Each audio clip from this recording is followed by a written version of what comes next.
Hola, muy buenas. El siguiente cuento se llama Rosario por Consuelo Posada del 2008. La persona que está hablando es Lauren Márquez. Empecemos. Rosario tenía menos de 20 años y un hijo muy pequeño y tal vez por eso creía ciertas las amenazas de su marido para obligarla a quedarse. Él estaba emparentado con las familias poderosas de esa ciudad y ya había mostrado ser capaz de oprobios y escándalos. La buscaría, olfatearía sus huellas y le quitaría al niño. Entonces, para olvidarse temporalmente del encierro, cuando estuvo segura de que no le sería fácil escapar y entendió que faltaba algún tiempo para construir ese túnel secreto que pudiera devolverle a la libertad, se refugió en los libros. Pero no se trataba solamente de gastarse muchas horas concentrando en una lectura juiciosa y ordenada. Ella además seguía con pasión la trama, vivía como propia la suerte de los personajes y los acompañaba hasta quedarse con ellos en esa otra orilla de la ficción y no querer volver a los salones de la vieja casona cartagenera. Se cambió por la mendiga atormentada que cruzó el puente de Budapest, o se encontraba con Oliveira, en el pequeño apartamento de París, en las escuelas de Cortázar. Fue la Armanda del Bazar de los Idiotas en la historia de ese, o se ensayaba el vestido de terciopelo rojo que un amante secreto le traía a Irene en el cuento de Silvina Ocampo. Esta pasión por los libros, que nació estimulada por su padre desde los años de la infancia, cuando él no solo le obsequiaba libros hermosos, sino que quería saber su opinión y se enorgullecía de los apuntes de la niña. Se hizo más fuerte en los pocos semestres que pudo estar en la universidad antes de que el esposo la obligara a retirarse con el pretexto del embarazo. Ahora, confinada en ese encierro, era uno de los pocos placeres permitidos por su carcelero. Él respetó sus libros y su afición, tal vez como una manera de mantenerla aislada. No es necesario estar en una universidad para leer literatura, así que si quieres leer, lee. Solo tienes que decir los nombres. Y ella pedía y él los miraba por dentro y por fuera antes de entregárselos. Amaba tanto esas historias y se sintió tan cerca de esas vidas que las cambió por la suya, y un día empezó a imaginar capítulos adicionales que contenían sus propias aventuras junto a los héroes amados y se pasaba los días escondida en los cómodos rincones de estas páginas. Ahora el hijo de la maga, en Rayuela, se confundía con su propio niño y en otro cuento de Cortázar se conmovía con la piedad de la protagonista por esa mendiga lejana que también era parte de ella. Alina Reyes parecía concentrada en sentir el sufrimiento de esa pobre mujer ausente y descuidaba de los preparativos de su propio matrimonio. Entonces Rosario escribía cada noche una página en el diario de Alina Reyes para comunicarse con la mendiga de Budapest. Le decía que también ella sentía pena por su dolor, por sus zapatos rotos y por el frío que se metía en sus pies. Escondida en los libros, ya no temía la violencia de su marido. Durante el día se repetía lentamente los pasajes que después le aliviarían los momentos de terror de su realidad y le ayudarían a soportar la presencia enemiga. Ya no quiso pensar en el hombre rudo que pasada las 6 de la tarde abriría la puerta así que cuando oía la llave le daba vuelta en su interior a la caja musical que le prestaba la maga y se preparaba para pasear con Oliveira por las viejas murallas.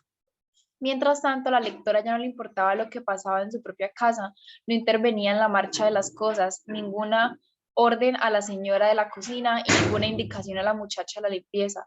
Solamente veía y sentía a su pequeño y jugueteaba y cantaba para él los poemas de la maga de Rocamadour. ¿El marido acaso podía intuir ese mundo secreto y miraba con recelo los libros amontonados y hurgaba sin entender el rastro de la mujer que ya había empezado a abandonarlo?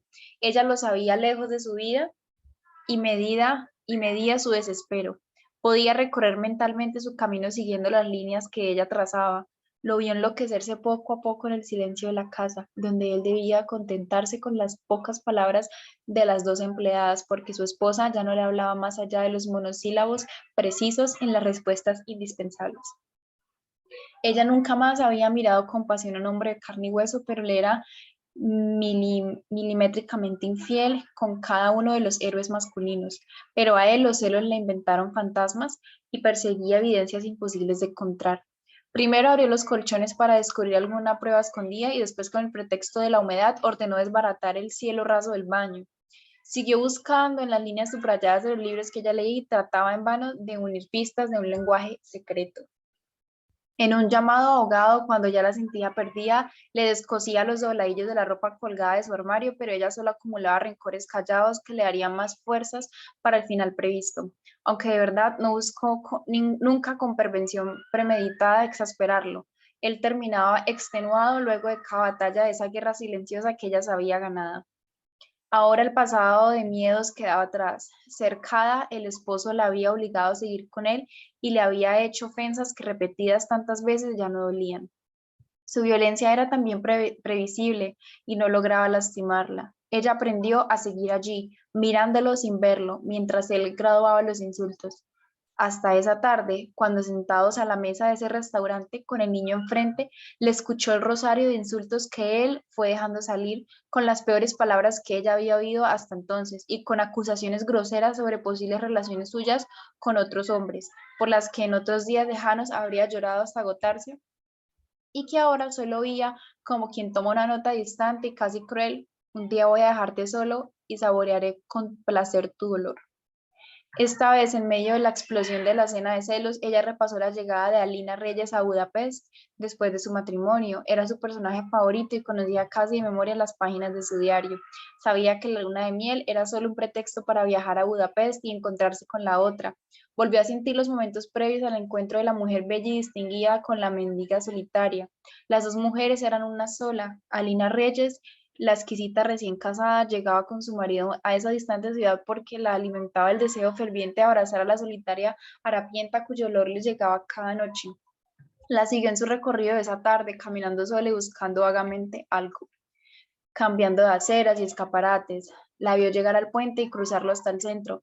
En medio de la nieve y encima del Danubio, palpitando de emoción, reconoció a la harapienta de pelo negro y lacio que se abrazaba con Alina y volvió a contemplar el cruce de los dos cuerpos y la nueva Alina Reyes que ahora lloraba de frío con los zapatos rotos. Se las arregló para ir a la cama antes o después de él, para tener un pretexto que la incomunicación normal no obligaría a detallar, estar profundamente dormida si él hacía algún intento por acercarse.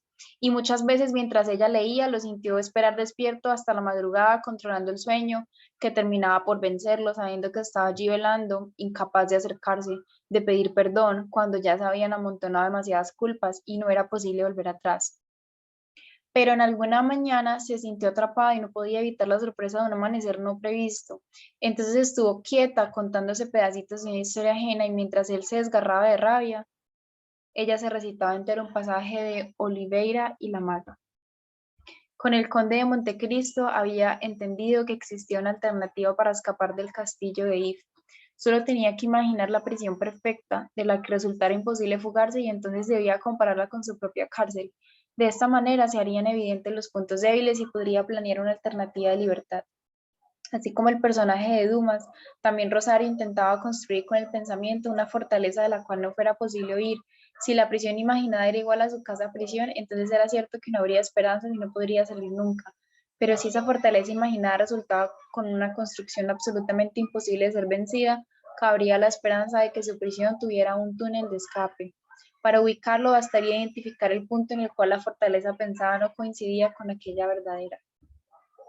Hoy su reclusión estaba pronta a cumplirse. Hacía tiempo que había terminado de despedirse de las cosas que todavía la ligaban a ese espacio, las enredaderas siempre florecidas del patio trasero y las miradas y gestos amables de la vecina del segundo piso que a través del balcón interno parecía mostrarle su solidaridad. Tenía separadas las pocas pertenencias que se llevaría el día señalado y todo estaba en un pequeño maletín con apuntes de todos los libros que habían llenado sus días. Ella había encontrado por fin el punto secreto, la escalera interna ubicada al fondo del jardín, que unía la parte baja del caserón con el segundo piso, aparentemente independiente, pero que un día hizo parte de la vieja casa. Ahora el ingreso resultaba casi invencible porque había sido cerrado con una puerta que estaba como escondida entre las ramas del patio trasero, matizada entre la maleza y la herrumbre. Es sábado y el hombre estará por fuera hasta la tarde en asuntos de su consultorio, y las dos empleadas de la casa gozarán de su día libre mensual para visitar la lejana casa paterna. La puerta de la calle tiene echado el doble seguro de siempre, pero su única cómplice silenciosa la espera en el segundo piso. La anciana, con una hija lejana mal casada, volverá a abrir la puerta cerrada por años al fin de los escalones enmohecidos. Rosario mirará por última vez la casa y debajo de la ventana del último cuarto, sin abrirla siquiera, asegurará la carta. La larga carta que ha escrito durante todas estas semanas, dejando caer despacio cada motivo y recobrando el odio de cada día. Solo lleva un pequeño maletín con alguna ropa del niño, los apuntes de los libros amados y esa vieja edición de la novela de Dumas que tantas veces releyó en memoria de su padre. Con el pequeño en brazos y disfrazada con una pañoleta y grandes gafas oscuras como las que usan las turistas, pasará inadvertida cuando salga a la calle por una puerta diferente a la suya para tomar el taxi. La señora no hará preguntas, no querrá saber del destino inmediato, pero encenderá una veladora a la Virgen para que todo salga bien y para que esa joven que se ganó su simpatía en los cortos saludos de la tarde pueda retomar su vida. Ahora ella va sola a abrazar el mundo de afuera, igual que Alina Reyes cuando logró el momento de su reencuentro. Ella también estará segura de su victoria, respirará ese aire dulce de su primer día de libertad, como aquel personaje tan querido, podrá sentir un crecer de felicidad igual a un himno, a un soltarse de palomas, a un río cantando. Bueno, aquí llegamos al final del cuento, pero quiero compartir unas palabras que la autora Consuelo Posada Giraldo dice sobre ella. Vivo en Barranquilla, donde quiero envejecer y pasar la última etapa de mi vida junto al mar.